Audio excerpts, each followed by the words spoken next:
በደብረ ኤልያስ የተፈጸመው ጥቃት እያነጋገረ ነው። ኢትዮጵያ እስራኤል ለሶማሌላንድ የሰጠችውን ዕውቅና በቅርበት እየተከታተለችው ነው አሉ አምባሳደር ሱሌማን ደደፎ። የቬንዙዌላው ፕሬዝዳንት ኒኮላስ ማዱሮ በቁጥጥር ስር ውለዋል። የአሜሪካ የረጅም ጊዜ ጠላት ቬንዙዌላ በመጨረሻም ለረጅም ጊዜ ባላንጣ እጅ ሰጥታለች። ወደ ዝርዝር መረጃው እናልፋለን።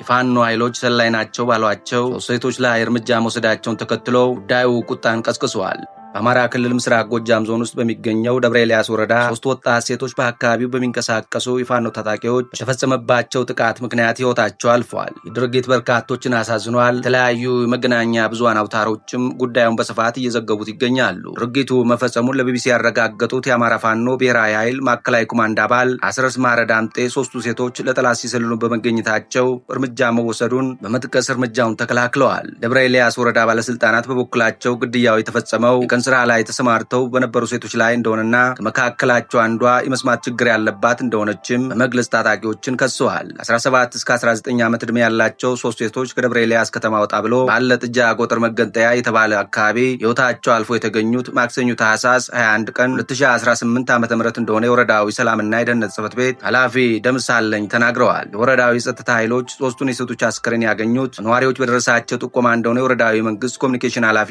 ሙላት ሙንዬ ገልጸዋል። አቶ ሙላት አስከሬኖቹ የተገኙበት ቦታ በታጣቂዎች ቁጥጥር ስር ያለ ነው ብለዋል። አካባቢው ከመንግስት ቁጥጥር ውጭ ነው፣ ታጣቂዎች የያዙት አካባቢ ነው። እዚያ የሚተላለፍ ሰው 3 ልጆች ተመተው ወድቀዋል፣ ጭንቅላታቸውን ነው የተመቱት የሚል ጥቆማ ሲደርስ የጸጥታው ኃይል ሂዶ አስከሬናቸውን አምጥቶ ለቤተሰቦቻቸው አስረክቦ እንዲቀበሩ ተደርገዋል ብለዋል። ይህንኑ የሚያጠናክሩት የሰላምና ደህንነት ጽሕፈት ቤት ኃላፊው ደምስ በበኩላቸው 3ቱ ሴቶች በጥይት ተደብድበው ሕይወታቸው እንዳለፈ አስረድተዋል። የተለያዩ ያስገድዶ መደፈር ድርጊቶች ፈጽመውባቸዋል ሲሉም ወንጅለዋል። ሱባኤ ጥቃት መፈጸሙ እንዴት እንደተረጋገጠ ጥያቄ ቀረበላቸው ኃላፊው ሐኪሞችን ይዘን ነበር የሄድነው። ከዚያ በኋላ የተፈጸመ ድርጊት ካለ በሚል ነበር አስቀድመን ይዘናቸው የሄድነው። ይዘናቸው ከሄድን በኋላ ያለውን ናሙና ወሰዱ፣ ልጆችን ከፋፍነው አነሱ። እዚያም በኋላ ሲታይ እንደዚህ አይነት ነገር እንደተፈጸመባቸው ነው መረጃዎች የሚያመላክቱት ብለዋል። ዘገባው የቢቢሲ ነው። ኢትዮጵያ እስራኤል ለሶማሌላንድ የሰጠችውን ዕውቅና በቅርበት እየተከታተለችው መሆኑን በሶማሊያ የኢትዮጵያ አምባሳደር ሱሌማን ደደፎ ተናግረዋል። ለ3 አስርት ዓመታት በላይ እንደ ሉዓላዊ ሀገር ዓለም አቀፍ ዕውቅናን ለማግኘት ስትጥር የነበረችው ሶማሌላንድ ከሳምንት በፊት ነበር ከእስራኤል የመጀመሪያውን ዕውቅና ያገኘችው። የተለያዩ የዓለም ሀገራት እንዲሁም የአፍሪካ ህብረት፣ የአውሮፓ ህብረትና የአረብ ሊግ እስራኤልን ዕውቅና በማውገዝ በሶማሊያ ግዛት አንድነት ጎን እንደሚቆሙ አሳውቀዋል። ሶማሊያ የኢትዮጵያ አምባሳደር የሆኑ ሱሌማን ደደፎ ስለ እስራኤል ዕውቅና ምንም አይነት መረጃ አልነበረንም በማለት ከቀሪው ዓለም ጋር ዜናውን እንደሰሙ በመግለጽ ስለ ጉዳዩ ኢትዮጵያ እንደማታውቅ ተናግረዋል። አፍሪካ ቀንድ የሀያላን ሀገራት ፉክክር እየጨመረ መምጣቱን የተናገሩት አምባሳደሩ የሀገራት ነጻነትና ሰላም ቅድሚያ የሚሰጠው ጉዳይ ነው ብለዋል። እስራኤል ለሶማሌላንድ የሰጠችው ዕውቅና ሶማሊያን ጨምሮ የተለያዩ የዓለም ሀገራት ያወገዙት ይገኛሉ። እስራኤል በበኩሏ በውሳኔዋ እንደጸናች ገልጻለች። ኢትዮጵያ ሶማሌላንድ ስላገኘችው የሀገርነት ዕውቅና እስካሁን ድረስ ምንም ያለችው ነገር የለም። የሀገሪቱ ብሔራዊ መገናኛ ብዙሃንም ስለ ጉዳዩ ዘገቡት ነገር የለም። ኢትዮጵያ በእስራኤል ዕውቅና ተስማማ እንደሆን ሲጠየቁ እስራኤል ስለያዘችው አቋም ምንም ዕውቅናው አልነበረንም፣ እዚህ ጉዳይ ላይ ዝምታን የመረጥን ብቸኛ ሀገርም አይደለንም ብለዋል። በጉዳዩ ላይ አስተያየታቸውን የሰጡት አምባሳደር ሱሌማን ደደፎ እስካሁን ድረስ በርካታ የዓለም ሀገራት ታላላቅ ጥረት ማድረጋቸውን አይተናል። እኛን ብቻ ዓለም ትኩረት አድርገው ይጠይቁናል። ጎረቤት ሀገራት ብቻ አይደሉም፣ ሌሎች ሀገራትም አሉ። ስለዚህ ምንም የሚጠየቅ ነገር የለም፣ ለሁሉም ነገር የወደፊቱን ነው የምናየው ብለዋል። ኢትዮጵያ መቼው አቋሟን እንደምታሳውቅ የተጠየቁት አምባሳደሩ ቀጠሮ የለንም፣ የተቆረጠ ቀን የለም፣ አቋም ወስደናል፣ ያ ደግሞ አቋማችን ነው፣ ምን እንደሚሆን እንከታተላለን ሲሉ ተናግረዋል። ኒኮላስ ማዱሮ በቁጥጥር ስር ዋሉ።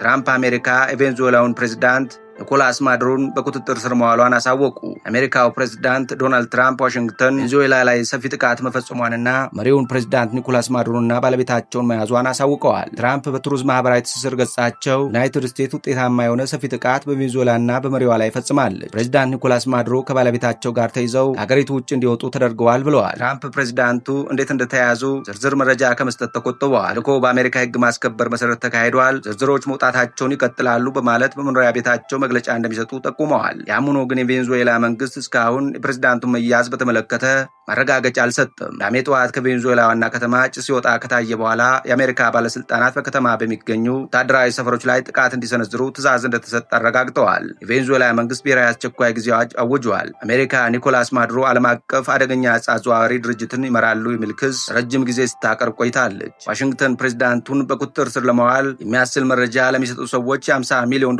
ጉርሻ አውጥታ ነበርም ተብሏል። አሜሪካ ባለስልጣናት በቬኔዙዌላ በሚገኙ ወታደራዊ ሰፈሮች ላይ ጥቃት እንዲሰነዘር ትዕዛዝ መስጠታቸውን አስቀድሞ በተለያዩ ሚዲያዎች ሲዘገብ ቆይተዋል። በርካታ ፍንዳታዎች ዋና ከተማዋን ካራካስን ካናወጡ በኋላ ዶናልድ ትራምፕ በቬኔዙዌላ በሚገኙ ወታደራዊ ሰፈሮች ላይ ጥቃት እንዲሰነዘር ትዕዛዝ ሰጥተዋል። ለረጅም ዘመናት የአሜሪካ ባላንጣ ተደርጋ የምትቆጠረው ቬኔዙዌላ በመጨረሻ ለባላንጣዋ አሜሪካ እጅ መስጠቷ ተረጋግጧል። ፕሬዚዳንቷ በቁጥጥር ስር ውለዋል።